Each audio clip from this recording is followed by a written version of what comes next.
This is episode 28 of Fresh Floppies. You should listen to it now.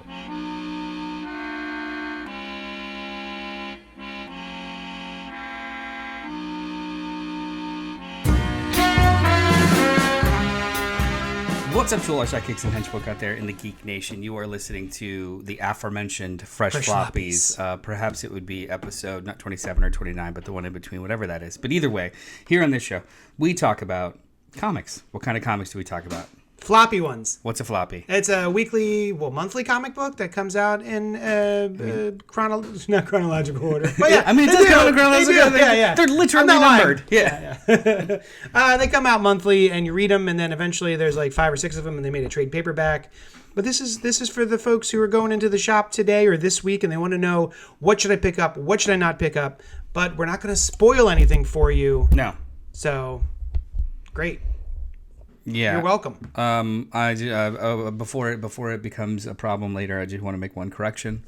Sometimes they're not monthly. Sometimes they're bi-weekly. Sometimes they're every 6 weeks. Sometimes they're quarterly. Sometimes quarterly. Sometimes they're bi-monthly. So they come out in a predetermined amount of time, which is often always adjusted anyway. Yes. Yeah, which has no basis in reality. There's one book that comes in clockwork every 2 weeks, and we'll talk about that last. But the first book we're going to talk about is what? Birds O' Prey, the face-breaking first issue by Kelly Thompson and Romero? Leonardo? Leonardo Romero. Yeah, with colors by Jordi Belair and lettering by Clayton Cowles. I'm a big Kelly Thompson fan. She just finished off a 50-issue run of Captain Marvel. And then also, I think, a miniseries or two, like Star, which was great. And she's also doing another one of my current excitement books called The Cull from, is it Boom or Image? Image. It's Image. Very excited about that one. First issue came out a couple weeks ago, and it's great. So I was very excited to see Birds of Prey by Kelly Thompson. What did you think of this book? Presentation? It's... classic presentation. It's a comic book. Yeah. Well, yeah. This is when I say comic book. This is exactly what you get. There's no. I mean, I don't have a cardstock cover or anything crazy. Nah. The paper stock is it's matte finish, but we'll talk about how that actually enhances the way that this book is constructed, and slightly glossy cover.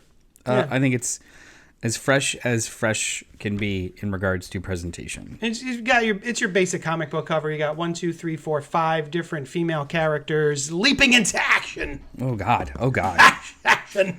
Lozenge. I loved this book. I thought it was great. Yeah, you did. You know why? Because it was great. Because it's great. It's a really great jumping on point. Even if you don't know any of these characters, and you just want a really fun superhero team book, this is the one. Mm-hmm. And we should talk about the art. We first, absolutely should.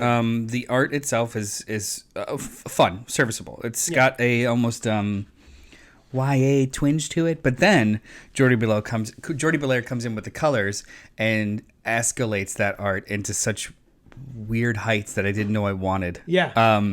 This book is intentionally designed to feel like a 80s? newsprint early 90s. Early 90s. I think so. More early 90s. Like late 80s, but all right. We'll split the difference. But still, like a newsprint sloppy coloring? No. Not sloppy. It's mimicking that kind of like sloppy coloring, where the colors bleed into other colors, and it's like it's almost as if as a challenge they handicap themselves with a limited color palette, and it makes it work.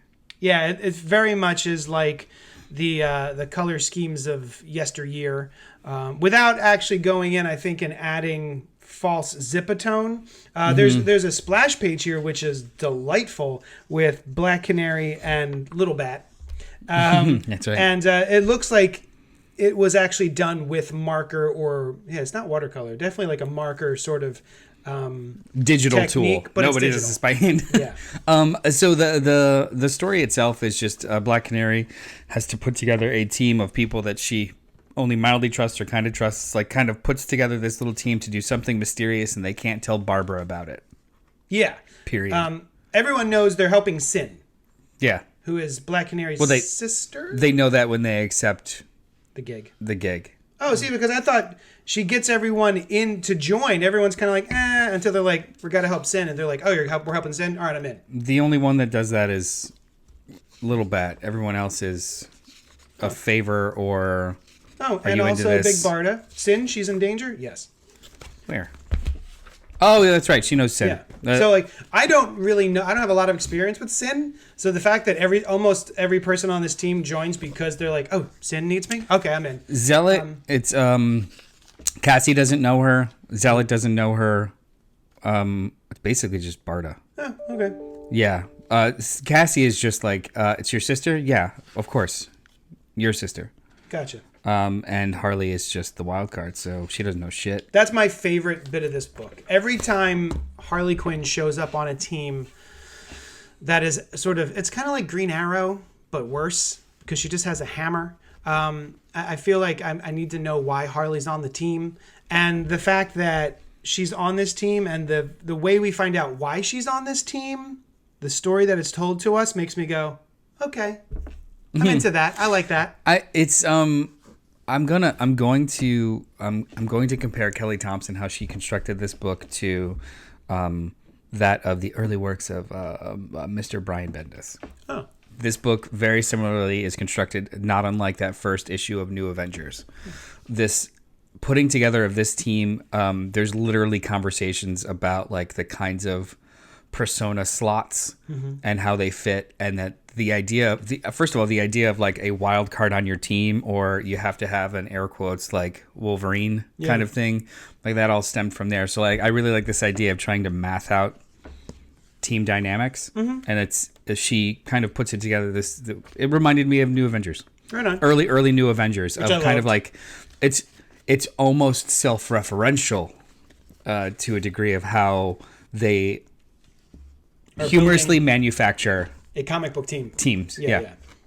But yeah, this book is awesome. There was also, I didn't look it up because I'm lazy. This scene with Barda has to be a reference to Mr. Miracle. This here, the chandelier bit and the panel layout with the traitor. I'm almost positive this was one of like the sequences of their like fights through. Oh, okay. I'm almost positive. I did not. The chandelier bit. Oh, die, traitor. Yeah, you first. Like there was that sequence in that book where they were just almost getting like lazily into fighting a war where it's like, yeah, the chandelier bit. Oh, good one. Oh, I have to revisit. I remember. I'm almost positive it's a reference. I will say to anyone listening, if you haven't read Mr. Miracle by Tom King and Mitch Gerrits, absolutely do. So what would you give this? Oh, this is fresh AF. Yeah. I'm into this a lot. Yeah, I like this a lot. I was looking forward to it, and it did not deny me the pleasure I was anticipating. This is up there with the best of DC right now. And DC's killing it with all of their miniseries and stuff, and even some of their ongoings. I think they're doing a great job right now, or at least, keeping me entertained. I think they have 4 really, really great ongoings, and then everything else is a crapshoot. But still, that's a lot for a pull list. I think they're doing great. Next up, Blue Beetle. The Dawn of DC. We're sticking with the Dawn of DC. This is Blue Beetle _1. It's a new, I want to say probably miniseries, by Josh Trujillo and Adrian Gutierrez. Gutierrez. Yeah, I said that right. So I don't have a lot of Blue Beetle experience. Neither Ted Cord nor Jaime Reyes. But I've dipped in here and there. I'm definitely more of a Cord guy. But I did see the movie, and I was like, that movie was delightful. I enjoyed watching that. I'll be checking with Blue Beetle in the comic books and see what's going on with this guy. Turns out I don't know what he's been doing. There's a lot of folks in this that I never met before. I have no idea who they are. And they do the minimal amount of work to let me know who they are. I guess he had some... All right, so for anyone who doesn't know, Jaime interacted with a scarab, which gave him all the Blue Beetle powers that he has. It's very much a sentient armor that he wears that communicates with him through his head and can create almost anything that he can think of. The original Blue Beetle had access to this, which gave him a limited amount of power, and then Ted Cord had no experience with this thing, even though it was in his possession. So the scarab has to choose you, and it has to become symbiotic with you. And then there were a bunch of I'm assuming villains who are now on the side of the Angels. So now they're sort of teaming up with him and helping him out. One is Dynasties. Okay. And then the other one is Natita. So can you describe them? They're basically bugs. These are different colored bugs, right? Yeah. One's green, one's gold, but I don't know. Is that like Gold Beetle and Green Beetle, or are they just called Dynasties and Natita? That I don't know. I have very little. First of all, I did not read this issue. Yeah. But then also I have very little kind of like toehold in anything that's happened with Blue Beetle since Infinite Crisis. Same. Like I read some of that series afterwards, and that's what made me kind of fall for Jaime Reyes. But what he's been up to the last decade and a half, no clue. Same. Yeah. And we've got a race of aliens who apparently are here living on Earth and sort of mostly confining themselves to a ship.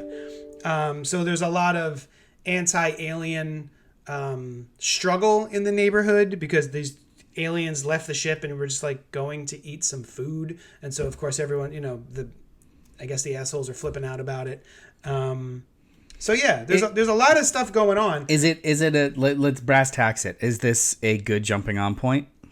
Yeah, if you're interested in Blue Beetle, and he seems like he might be your bag baby. So it's a good jumping on point, but it didn't seem like it worked for you? I thought it was fine. Okay. As far as just reading comic books and having a pleasurable experience, I was like, oh, this is pretty good. But I wasn't like, oh my God, I got to see what happens next to Jaime. And also, we should mention that Ted Kord is still his mentor.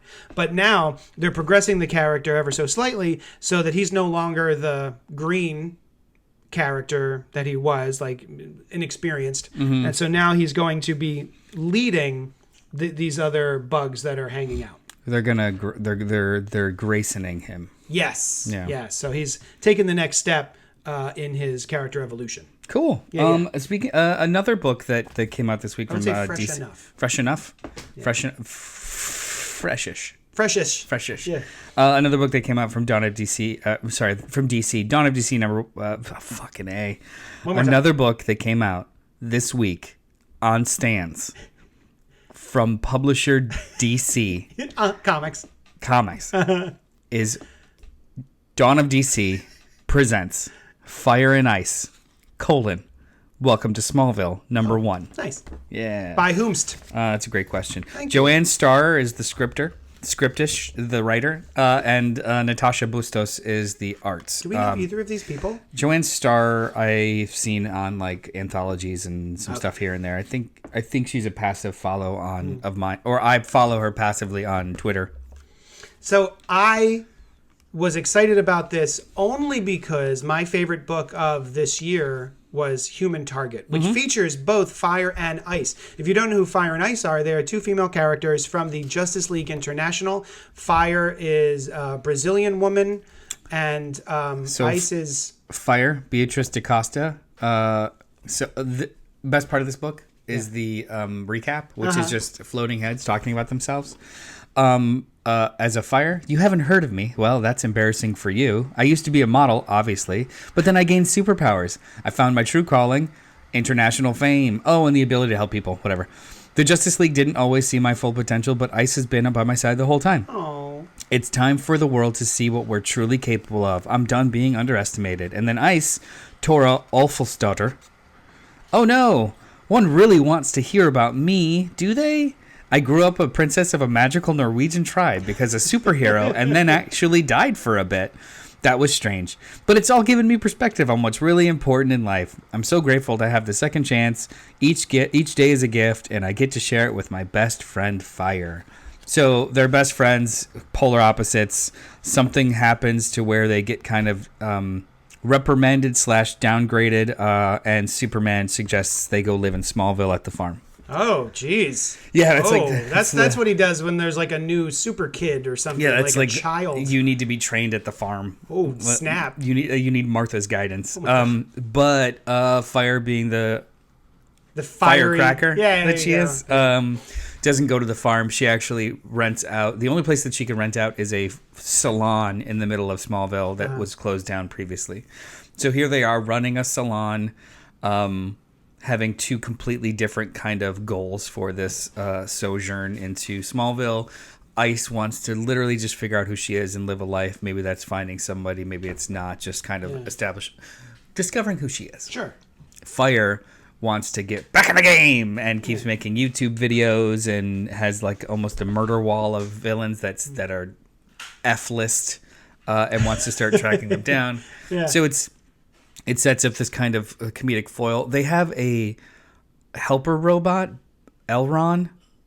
I think he's like an old... Yeah, go ahead. I think he's like an old Kryptonian thing, but he's hilarious. Yeah. And he keeps calling them different names.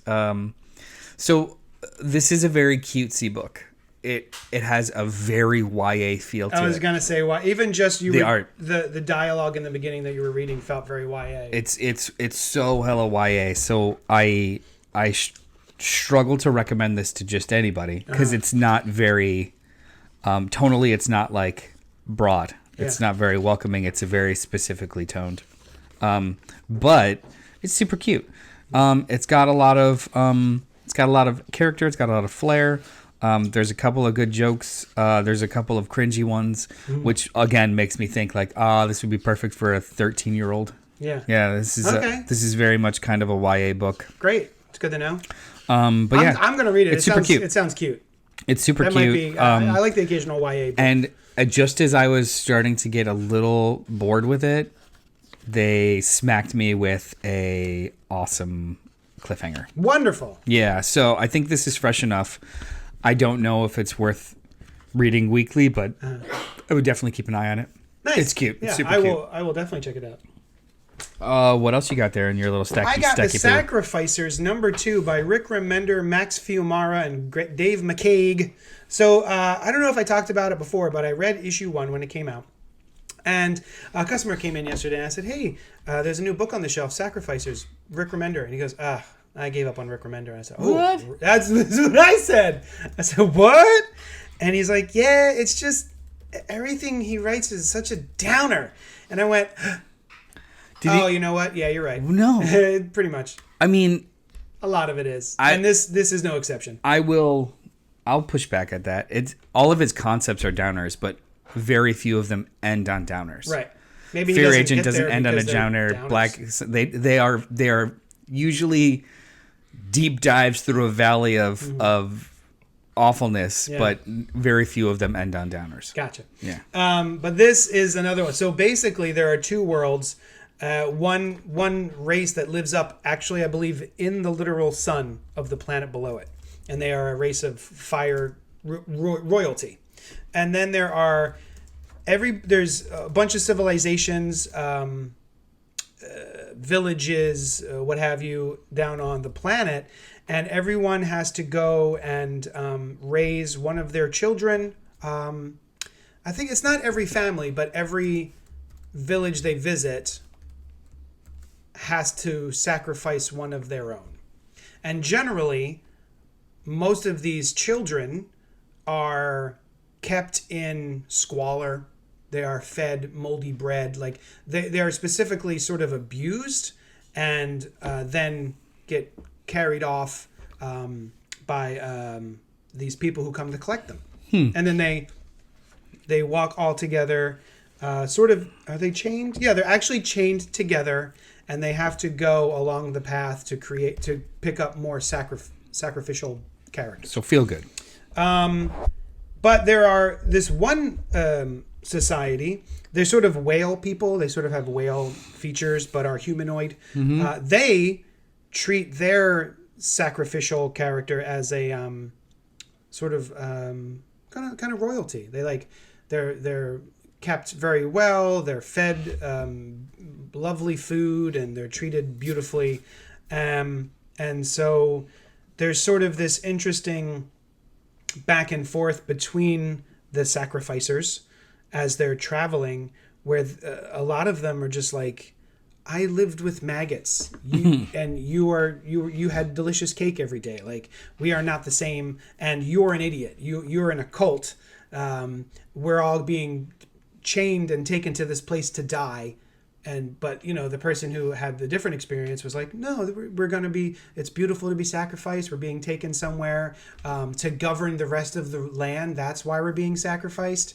Our sacrifice is actually giving up our lives in order to rule and make decisions. And the other ones are like, we're going to be thrown into a goddamn volcano. Are you insane? So you're never quite sure what is going to happen to these characters. And we don't know at the end of this, except the end is not what I thought it was going to be. The end of this issue was different than I thought, because they are taken to a specific place, and I was like, "Oh, that is not where I saw them going." So it's almost as if this sounds like a creative allegory for religion and faith. Oh, absolutely. Yeah, 100%.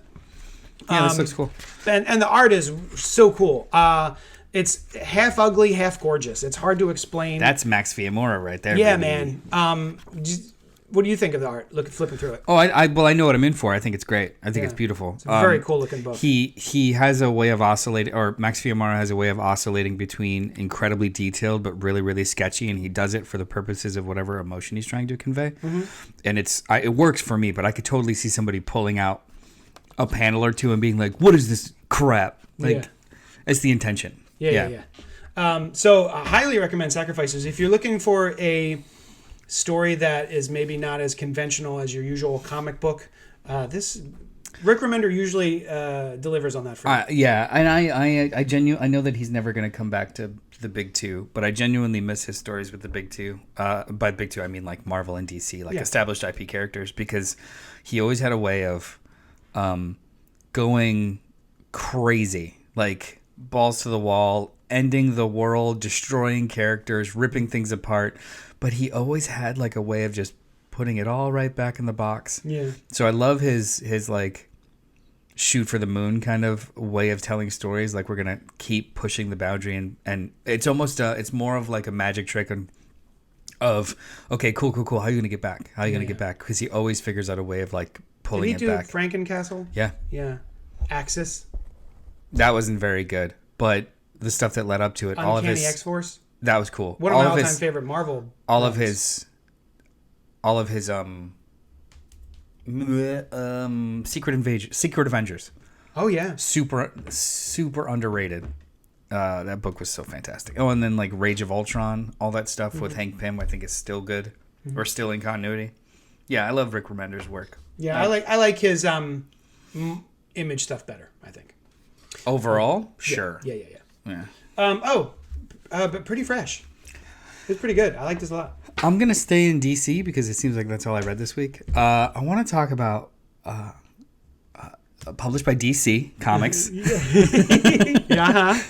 Dawn of DC Presents Batman number 137, Legacy number 902, Jesus. The Gotham War Part 2. So last week I did talk about this. What is it? Battle Lines. Yes.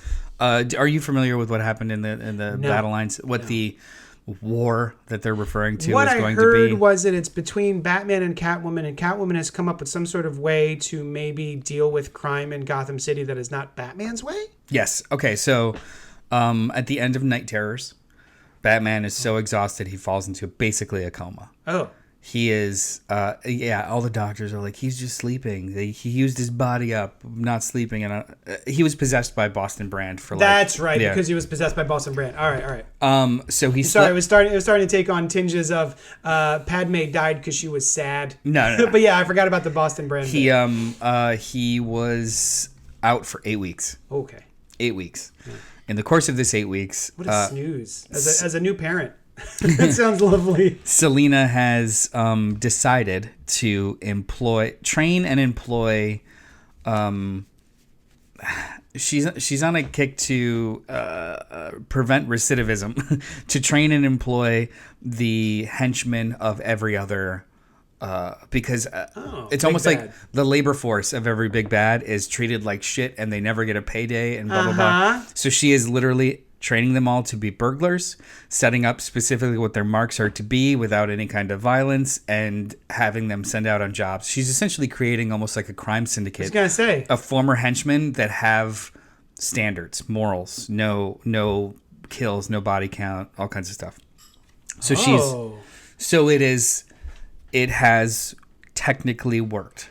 There is less violent crime. There are less murders, but it's still crime. Yeah. Yeah, the idea of like, it's just rich people. It's Right. fine. So Batman wakes up to this and he's like, that's not the point. It's not my jam, baby. That's not really what it is. Yeah. And it escalates far too quickly. For your taste? Do you mean like story-wise, reading it, you're like, oh, that escalated too quickly? Or is it just like No. everything's heightened and it makes sense? Because Batman has been in a coma. So the Batman and Catwoman of it all makes sense. Okay. The way every other character responds to this doesn't make any sense. Okay. It's like everyone is as escalated as them two in order to facilitate the story as opposed to We need a crossover. what these people would actually be doing. Okay. So that battle lines was like tenuous. It was like, this is a really good idea. The central conflict I think is really, really interesting. Like, what if we just remove violent crime? Would Batman be okay with that? But of course he's not. It's a really, really good idea. That's a good idea. But I mean, they literally talk about it for 4 seconds before they're starting to fight each other. Yeah. And basically the entire Bat family agrees with Selina. Oh. All of them. What? Except Damian. All of them? All of them. Barbara? All of them. Okay. All right. Which I didn't get. Yeah, I don't. I like if the story is gonna convince me of that. Yeah. It's Convince not. me. Yeah. You got to convince me. Yeah. So this is written by Chip Zdarsky with Jorge Jimenez art. Ooh. The art is beautiful. It is a very good looking book. I love Jorge Jimenez. The action sequences are wonderful. There are a couple of conversations, of course, between the Bat family about like, this feels weird, but the numbers don't lie. Can we talk to him? Batman is going through something too. He's feeling his age. He's got a robotic hand. The whole like he's essentially like kind of spiraling himself personally. Yeah. So all the stuff is on paper as to why people would respond this way, but it's just not really clicking completely. Okay. I don't understand why this, you know what this feels like? This feels like Robert Kirkman's terrible habits of, it's more interesting if people fight without talking as opposed to these rational people ever just having a conversation. Yeah. It feels way too comic booky. It's taking me out of it. Sure. Like every time something cool kind of gets rolling, character makes a really weird choice. Yeah. And you're like, well, I don't know if they would do that. It seems as though they're servicing the story and not the characters. Heroes in crisis. Basically. Yeah. But then there's also some teases in here about like maybe it's going to get bigger. Did you enjoy interesting. It? I didn't hate reading it.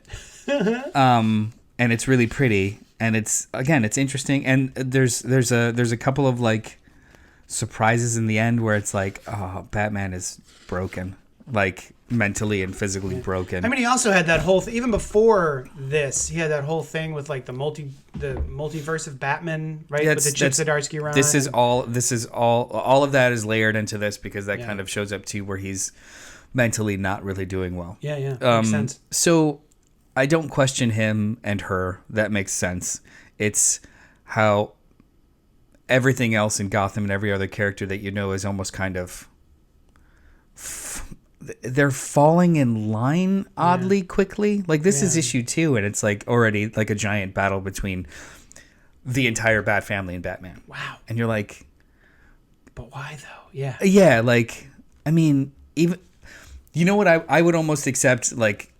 conscientious objection more than we got to take him down. Yeah. Like why? Yeah. Yeah. It was really throwing me off. So I trust just Chip Zdarsky. He's a very, very, very good writer and plotter. So maybe there's something I'm not seeing yet. Mm-hmm. But as for the second issue of this, it's more off-putting than exciting. Okay. Yeah. All right. But fresh enough. Fresh enough. Yeah. Like the work is on the page. I just don't know if it's clicking for me. Fair enough. Yeah. Amazing Spider-Man, we're going to wrap it up with. Number 33 from Zeb Wells, and Patrick Gleason. Patty Glees. This went differently than I thought it was. So, the last issue, we had Kraven the Hunter somehow using magic, take all of the sins that were sucked out of him. Magic. Taking all of the sins that were sucked out of Norman Osborn, putting them into a mystical spear of some sort. And his plan was to stab Normie with the spear and put all of his sins back in. Mm-hmm. But I think Spider-Man jumped in the way. Yep. And so all of Norman Osborn's sins and evil went into Peter instead of Norman Osborn. So I thought that would be a goblin story because he's got the goblin's sins. But really, it becomes a sequel to, well, a threequel to Kraven's Last Hunt. And it's basically Peter doing Kraven's Last Hunt to the current Kraven, who is not actually the Kraven who did that. This is his son. Clone. Yeah. Raised as son. Okay. Yes, that guy. Yeah. Which was good. I enjoyed it. It's dark. And Pete is not quite as evil as all of those sins would have led me to believe he was. Do you know what I mean? Like all of Norman Osborn's sin, like that's a lot. So that's a crazy mother. I don't think it's as. What are the rules? I don't think it's as straightforward as that. I think it's not that he does possess like whatever. If sins are energy, he now possesses all of this energy inside of him that is corrupting him. That doesn't make him. I think the misconception, especially from the internet last week or 2 weeks ago, was that great. Now he's the Goblin. Like no, he just has lots of evil inside of him. Mm. So he is being a shitty Peter. Yeah. A shitty, vengeful Peter. Mm-hmm. That's it. So this was just him not having the guardrails of his morality. Yeah. Right? Okay. So I thought that was pretty cool. I didn't love this issue. It was fine. It feels a little Nick Spencer-y for some reason. It feels narratively messy. So I love the idea of what's happening. And honestly, if I would have taken out every single text box, no dialogue or text box in this entire issue, it would be more successful. Oh, okay. It was just a silent. If this was a silent issue, it would be fantastic because there's three main characters in this issue that we're following, and it keeps cutting back and forth. It's Peter, Norman, and Kraven, and you get their first person kind of narration each time with very little dialogue. I think there's only dialogue at the end with some threats from Peter to Kraven. Mm. Every single one of their internal dialogues has two voices, and it works for Peter, and it kind of works for Norman. But I don't understand it for Kraven. It's like they're establishing this kind of like everyone's got two voices in them, but they didn't do... Two wolves, yeah. Yeah, it's messy. I really do think it's messy. Like, it just didn't work very well for me. And looking over it over and over again, especially these first two scenes of Peter in his apartment squishing a bug and going into the closet for some new suit... And then Norman like rushing up to his house and seeing that the suit, his actual suit, is like balled up on the floor. Yeah. And then Kraven preparing for something in his place, putting on his dad's vest.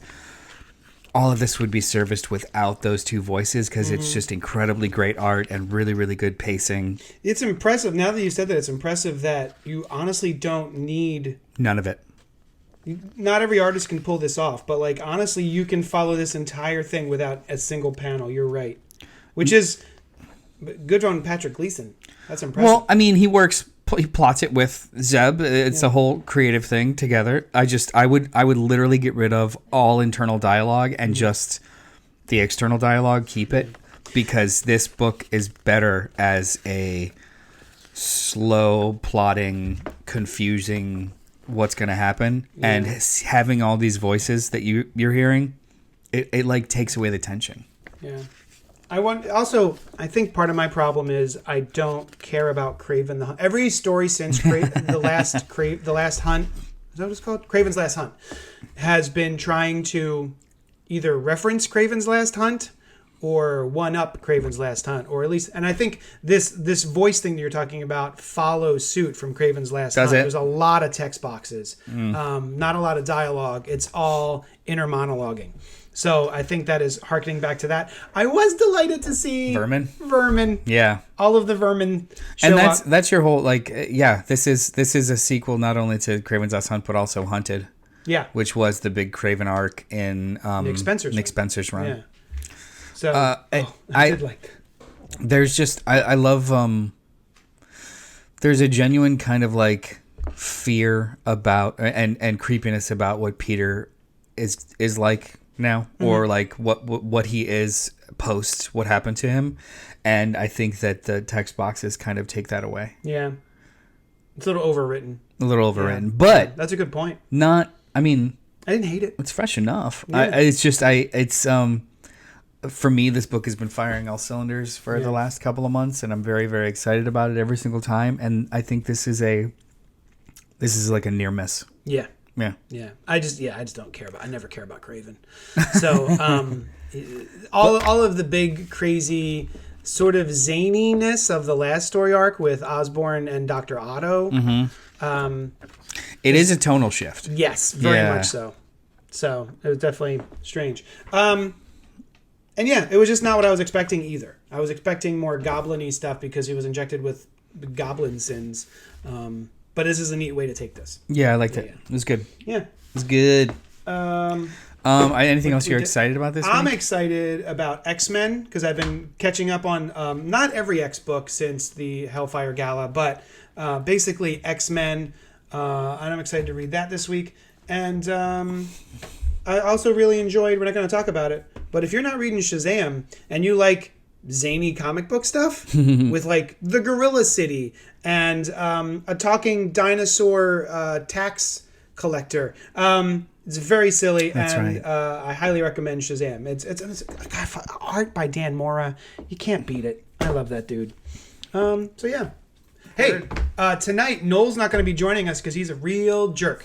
But we're going to be talking about back to school. We're doing a back to school episode of the Cult Pop live stream tonight at 8 o'clock on YouTube, Facebook, and Twitch.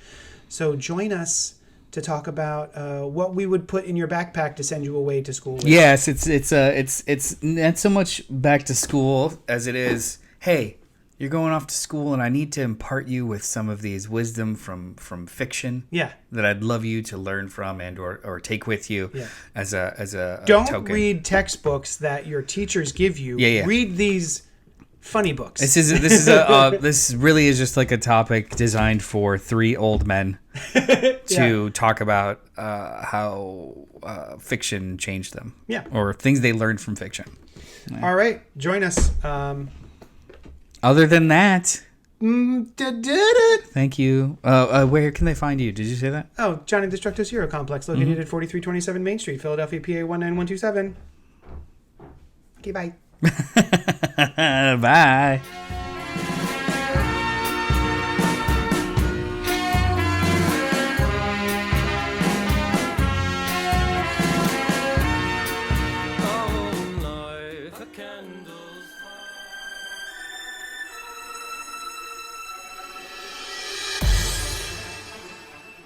Thank you for listening to the Cult Pop Network, home to podcasts, live shows, and a whole lot of fun stuff for every flavor of fan.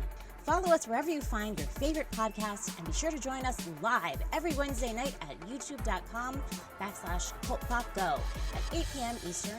While you're there, be sure to subscribe to the channel and hit the bell icon so you'll know when we drop new Thunder Rounds and episodes of Fresh Floppies, a spoiler-free show about single-issue comics released each week. Until then, we'll talk at you later.